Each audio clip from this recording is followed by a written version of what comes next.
Buenas noches y bienvenidos. Hoy día miércoles, Gustavo Berganza y Juan Luis Font, listos ya para arrancar con la primera conversación de esta jornada.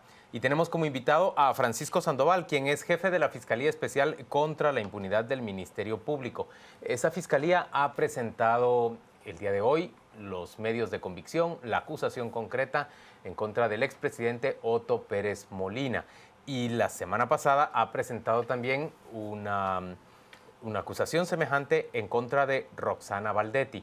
La audiencia intermedia en la cual los defensores de ambos exgobernantes habrán de imponerse o habrán de expresarse más bien, sobre lo que los medios de convicción que tiene el Ministerio Público y la CICIG para acusar a Pérez Molina y a Baldetti, pues habrán de conocerse en el mes de enero, porque hasta para entonces ha sido pospuesta esa audiencia intermedia. Le damos la bienvenida al fiscal Sandoval, gracias por acompañarnos. Mucho de qué conversar con usted respecto de esa acusación para Roxana Baldetti y para Otto Pérez. Muy buenas noches, muchas gracias por la invitación. Señor fiscal, al final de cuentas, ¿cuáles son los delitos que se le imputan a Otto Pérez Molina? Bueno, el Ministerio Público ha formulado una acusación que versa sobre 3 delitos: asociación ilícita, cohecho pasivo y casos especiales de defraudación aduanera. Asociación ilícita, Cohecho pasivo y casos especiales de defraudación aduanera. Cohecho pasivo es recibir soborno. Recibir o aceptar por lo menos una promesa, un ofrecimiento. ¿Y en qué consiste, el caso especial de defraudación aduanera? ¿Cómo se constituye el delito por parte de 2 exgobernantes que no tenían funciones directas sobre la aduana? No tenían funciones directas sobre la aduana, sin embargo el artículo 18 del Código Penal estipula en primer lugar una figura, que es la calidad de garantes. Ellos tenían una calidad de garantes. En segundo lugar, el expresidente de la República era el principal funcionario encargado de la política económica del país, incluyendo la política aduanera. En tercer lugar, él sí tuvo conocimiento del funcionamiento de esta organización. Y en cuarto lugar, pues la propia revelación de la investigación da cuenta de que ellos tenían conocimiento inclusive del porcentaje, y tenían el porcentaje más alto de dividendos que recibían como parte de la organización. En el caso de la vicepresidenta de la República, pues la Constitución de la República estipula de que ella es encargada de algunos gabinetes. En este caso, el presidente de la República, mediante acuerdo gubernativo, estipuló la Comisión Nacional contra el Contrabando, que tenía como función prevenir este tipo de ilícitos. Además de tener esa función de garante, ya tuvo conocimiento de la forma en que funcionaba esta organización. Ahora, cuando ustedes hablan de asociación ilícita, bueno, todo eso es suposiciones a partir de lo que aparecen en los documentos y a partir de indicios de las pláticas. Pero digamos, ¿hay alguna confesión de parte de ellos que digan, yo estoy haciendo esto? Confesión, fíjese, le quiero comentar llamada por teléfono. No existe llamada telefónica. La verdad es bien difícil de que en cualquier agrupación criminal alguien hable de yo soy responsable, yo me reconozco. Usted no lo va a encontrar ni en este ni en ningún otro caso. Que admita de manera expresa la comisión de delito. Exactamente. Además, un rol directivo dentro de una organización criminal jamás en la vida se va a ensuciar las manos, como decimos, sino para ello tiene intermediarios, tiene mandos medios que ejecutan las instrucciones que ellos les vierten. Ya, pero entonces, ¿cómo establecen ustedes la asociación? La asociación ilícita se establece del cúmulo de medios de convicción. En primer lugar, algo que es importante y que, por ejemplo, la Ley contra la Delincuencia Organizada exige es que exista un análisis criminal y que el análisis criminal determine que efectivamente cada uno tenía un rol dentro de la organización y que dé la idea de que se cometió el ilícito, de qué forma. El verbo rector de este tipo penal es la concertación, que ellos se hayan concertado y que cada uno tenga un rol específico y que el total de integrantes de la organización hayan recibido algún beneficio. Ahora, ¿ustedes tienen medios de convicción para demostrar esa concertación? Sí, los tenemos. ¿Y puede decirnos en qué consisten? Bueno, los medios consisten, en primer lugar, existen aparte de los testimonios, las llamadas telefónicas y así también el propio conocimiento que ellos tenían de las tablas de distribución de ganancias y del funcionamiento de la organización. Hay una pregunta que en los últimos días me han realizado. Mire, ¿cuál es el principal medio que usted tiene? Esto no funciona como un simple hecho de que tengo el arma de fuego, estaba registrada a nombre de una persona, sino es todo el sistema que se establece para defraudar. Efectivamente, todo el análisis que se ha realizado del cúmulo de medios es un hecho complejo. Debemos de tener en cuenta de que para que este sistema que se autodenominó la línea funcionara, tenían que estar perfectamente alineados todos los engranajes. Ahora, pero digamos, ¿cómo se establece la vinculación realmente del presidente con el resto de gente? Porque digamos, lo único que tenemos, por ejemplo, son los indicios de que el número 1 recibía X, de que fulano aludía al número 1, pero realmente su nombre no aparece en ningún momento. No puede aparecer su nombre, pero debe de tener en cuenta usted de que parte de la estructura que funcionaba era una estructura externa y una estructura interna. Es solo la idea que nos da la existencia de ambas estructuras. En segundo lugar, ¿quién nombra al superintendente de administración tributaria? Es el presidente de la República. En segundo lugar, las propias conversaciones telefónicas denotan el interés que tenía el propio presidente de la República para la designación de un superintendente de administración tributaria que efectuara sus funciones acorde con los intereses de la organización. Nadie más en el país puede designar a un superintendente de administración tributaria si no es el presidente de la República. En tercer lugar, existen otros elementos. ¿Por qué él da instrucciones a personal de la SAT? ¿Por qué él está preocupado por las ganancias de la organización? En cuarto lugar, la existencia de tablas. Esas tablas no fueron tablas que crearan un analista financiero del Ministerio Público, un analista financiero de la Comisión Internacional contra la Impunidad. Fueron tablas que fueron localizadas por el propio Ministerio Público. Además, si bien es cierto, existen personas que no han declarado en calidad de anticipo de prueba, ellos dan la idea de cómo funcionaba y cómo fueron contratados tanto como por el señor presidente como por la ex vicepresidenta de la República para una asesoría que posteriormente pasó de una asesoría de índole financiera de sus sociedades a inmiscuirse directamente en temas aduaneros sin formalmente ser miembros de la superintendencia. Como un asesor personal de los exgobernantes en esos intereses para aduaneros. El manejo de sus negocios y paralelamente y posteriormente pues se inmiscuyeron directamente en temas financieros. Uno de sus medios de convicción es el testimonio de ECO. Pues él nos da una idea, un indicio de lo que podría ocurrir. En realidad, él como valor probatorio no tiene en este momento porque no ha declarado, ni siquiera puedo yo hablar si ha formalizado algo con respecto de esta persona. No obstante lo anterior, el artículo 91 del Código Procesal Penal permite a una persona que ha declarado pues, que su testimonio sea valorado, sea cumplido con las reglas del debido proceso. Ahora, en el caso de las vinculaciones, de nuevo, ¿cómo establecemos realmente que, por ejemplo, gente como Luis Mendizábal, que gente como el capitán, ¿cómo se llamaba? El teniente Jerez. El teniente Jerez realmente tenían vinculación con el presidente. Bueno, del teniente que tenían vinculación con el presidente de la República. Bueno, el teniente Jerez era una persona que tenía un mando operativo dentro de la organización. Él se encargaba de la organización a partir del mes de octubre. Debemos de tener en cuenta de que inclusive están documentadas, no le voy a decir existe una fotografía donde está el presidente de la República, pero por ejemplo con el anterior jefe de esta parte de la organización, que era el señor Osama Aziz Aranqui, el señor presidente de la República sostuvo reuniones con él.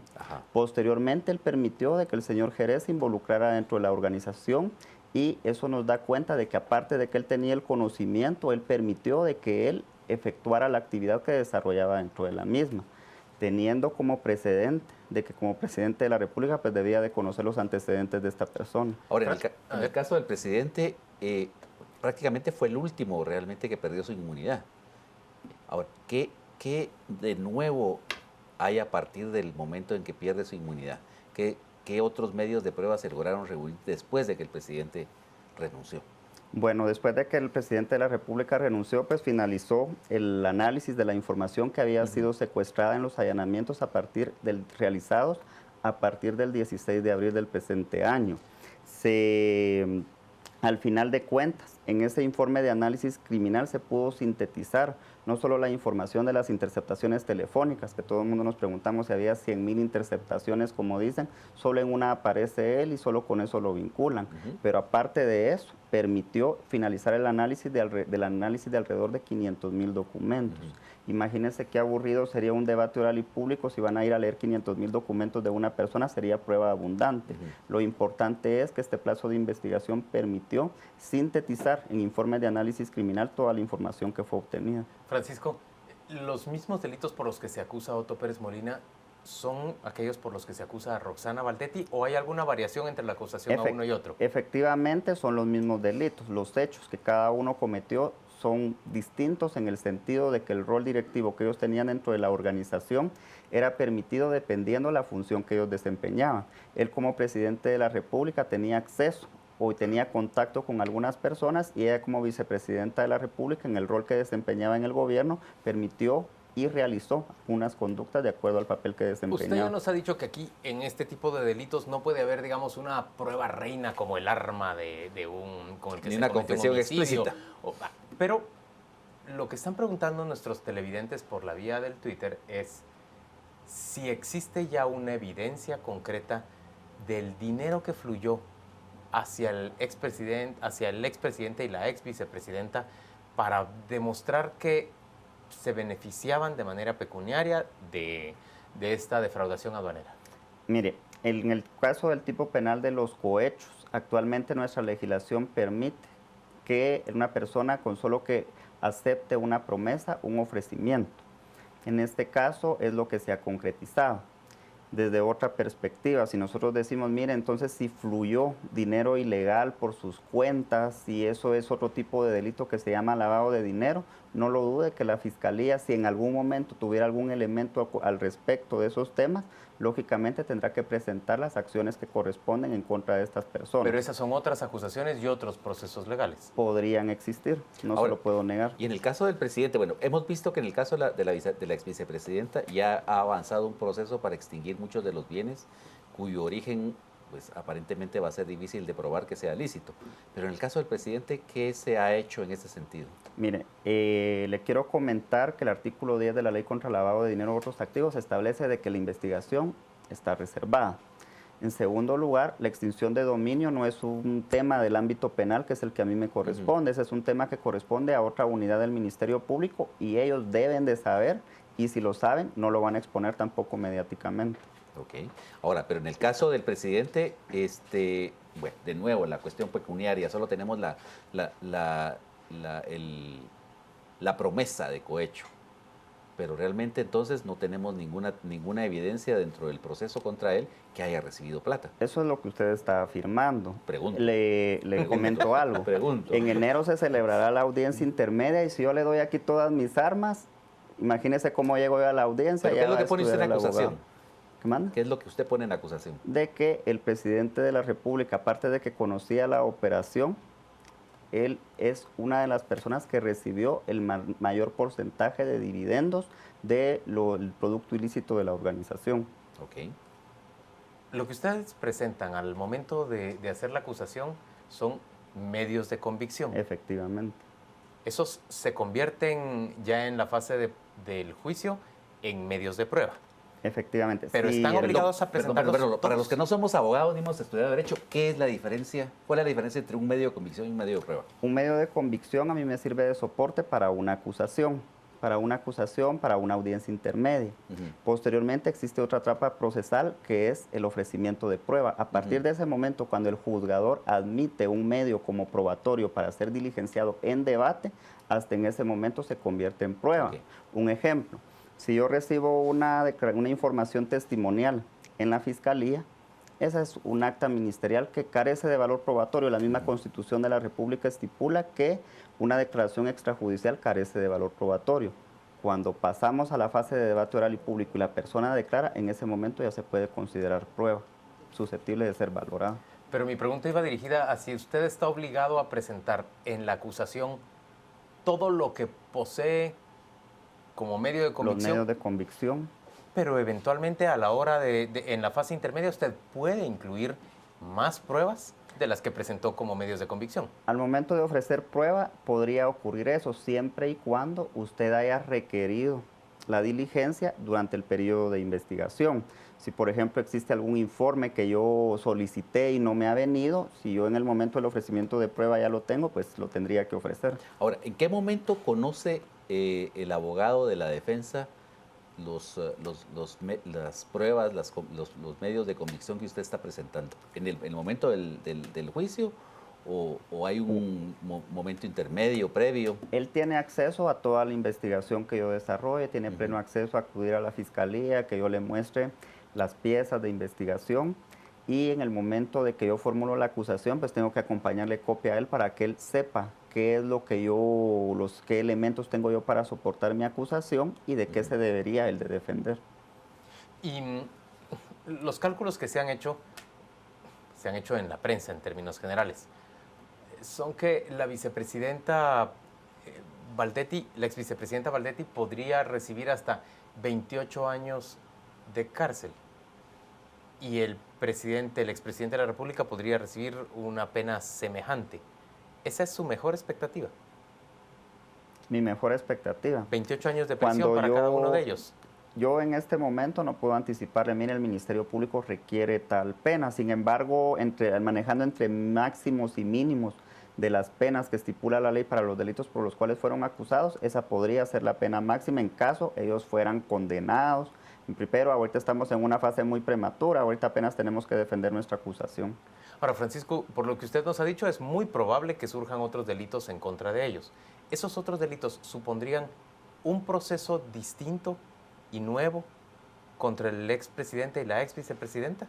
En caso la Fiscalía encontrara elementos para imputarle a ellos otros delitos, lógicamente tendría que ser una nueva causa, peculado, lo que se ha manejado, lavado de dinero, algún enriquecimiento ilícito. Sin embargo, eso yo anticiparme porque no le puedo decir en este momento, ya la Fiscalía tiene elementos para...